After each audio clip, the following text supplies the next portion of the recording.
OpenAI suspended a developer that impersonated a presidential candidate. Ford is cutting F-150 Lightning production. And NASA says it's reestablished contact with the Ingenuity Mars helicopter. It's Monday, January 22nd, and this is Engadget News.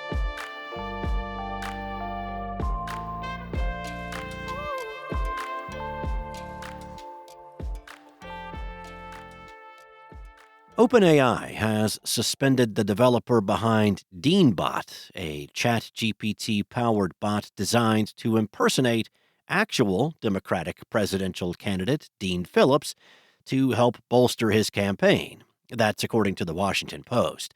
The chatbot was created by AI startup Delphi for the super PAC We Deserve Better, which supports Phillips.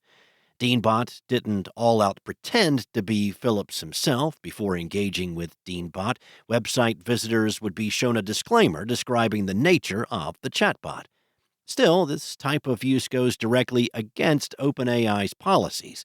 A spokesperson for the company confirmed the developer's suspension in a statement to the Post. It comes just weeks after OpenAI published a lengthy blog post about the measures it's taking to prevent the misuse of its technology ahead of the 2024 elections, specifically citing chatbots impersonating candidates as an example of what's not allowed.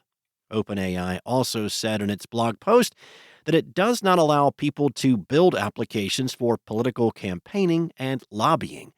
Per an earlier story by the Washington Post, the intent of DeanBot was to engage with potential supporters and spread the candidate's message. Following the Post's inquiry, Delphi initially removed ChatGPT from the bot and kept it running with other open-source tools, but ultimately took it down altogether on Friday night once OpenAI stepped in.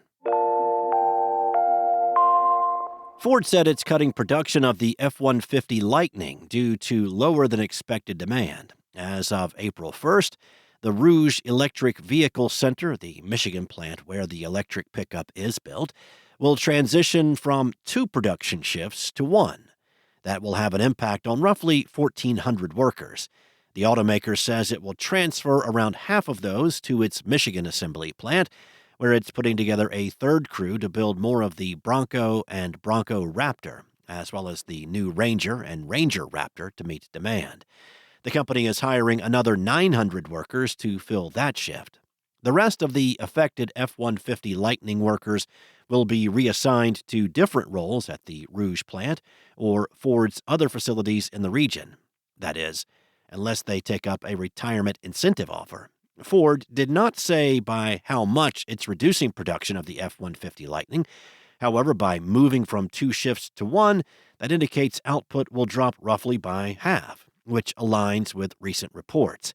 According to CNBC, Ford plans to cut production from around 3,200 units per week to 1,600.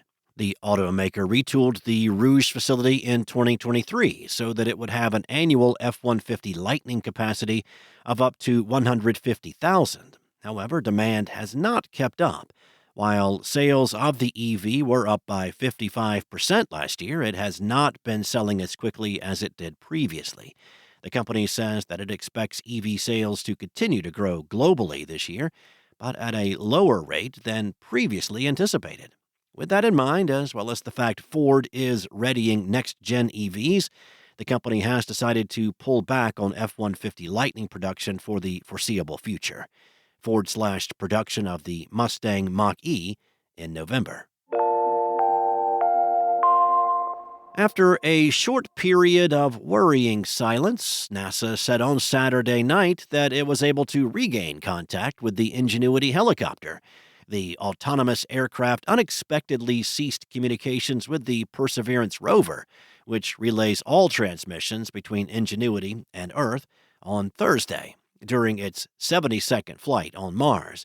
It had already been acting up prior to this, having cut its previous flight short for an unknown reason, and NASA intended to do a systems check during the latest ascent. The space agency said in an update posted on X that it's now reviewing the data from Ingenuity to understand what happened. Perseverance picked up its signal after the team instructed it to perform long-duration listening sessions. Ingenuity has experienced blackouts before, as recently as last year, and was able to return to flight, but it's too early to say if that will be the case this time. The mini helicopter is already running well past the original timeline of its mission. Thanks for listening. There's more to these stories and additional articles at Engadget.com. This episode featured journalism by Engadget's contributors Cheyenne McDonald and Chris Holt, and was produced by Spoken Layer. Enjoy your day, and I'll be back tomorrow with more from Engadget.